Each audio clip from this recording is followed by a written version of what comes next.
অ্যাডলব খান কেন সুদর্শন পুরুষ হিসেবে পুরস্কার পেল, এটা নিয়ে আমাদের অনেকের মাথা ব্যথা। একদম অনেকে আলোচিত সমালোচিত ব্যক্তিরাও কিন্তু এগুলো নিয়ে মাথা ঘামাচ্ছে।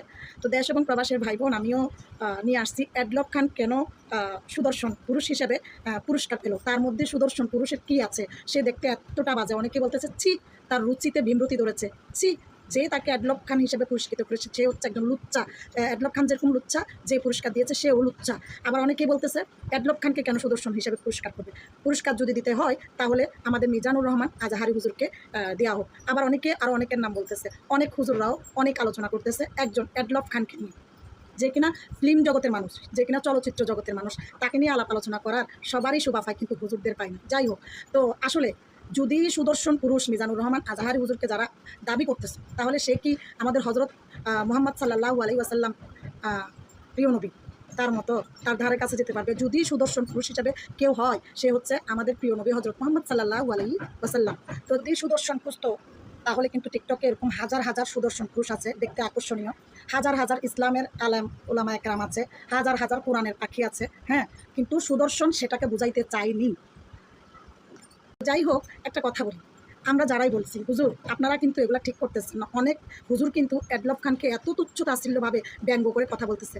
প্রথমত হুজুর, আপনি হচ্ছেন ইসলামের দাওয়াত দেওয়ার একজন মানুষ, আপনি ইসলামের দাওয়াত ছাড়া অন্য মানুষকে ব্যঙ্গ করে ছোটো করে কথা বলতে পারেন না। আগে মানুষকে সম্মান করতে শিখুন, তারপরে আপনি আপনার ফতোয়া দিবেন, ঠিক আছে? তবে আপনি যে একজন আল্লাহর পাকে সৃষ্ট মানুষকে ব্যঙ্গ করতেছেন, এটা এক প্রকার আপনি গুনার তালিকায় নামটা লিখে ফেলেছেন। যাই হোক, আমাকে নিয়েও অনেকে অনেক কথা বলতেই পারবে, সমস্যা নাই, কারণ আমি যদি কোনো দোষ করে থাকি আপনারা আমার ভুল ত্রুটিগুলো ধরে দেবেন। অ্যাডলব খান পুরস্কৃত পেয়েছে, চলচ্চিত্রের জগতের মানুষ মনে করেছে সে একজন সুদর্শন পুরুষ। আসলে সুদর্শন পুরুষ বোঝাতে চাই নাই, এটা বলতে ভুল হয়েছে।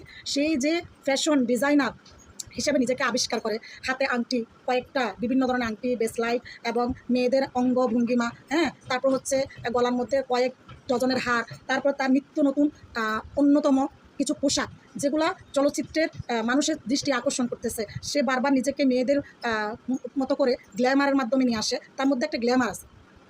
সেই পুরস্কার যেটা পেয়েছে সেটা হচ্ছে একটা গ্ল্যামারের কারণে পুরস্কার পাচ্ছে, সেখানে ভালো লাগতেছে, তাদের ভালো লাগতেছে, আমাদের ভালো লাগতেছে না। আসলে বিনোদন, চলচ্চিত্র জগৎ হচ্ছে বিনোদন, আর বিনোদনের ক্ষেত্রে ওদের কাজ হচ্ছে বিনোদনকারীকে পুরস্কৃত করা। বিনোদনকারীকে যদি পুরস্কৃত করা না হয়, তাহলে চলচ্চিত্র জগতের মানুষের যে একটা যাওয়ার কাজ করার আগ্রহ কমে যাবে, চলচ্চিত্রের দিকে আকর্ষণ করে যাবে। আসলে চলচ্চিত্রকে আকর্ষিত করার জন্য এই কাজটা করা হয়েছে। অ্যাডলব খানকে আজকে যদি এই পুরস্কারটা দেওয়া না হতো সুদর্শন পুরুষ হিসাবে বলে, তাহলে কি আজকে আপনারা ট্রল করতে পারতেন?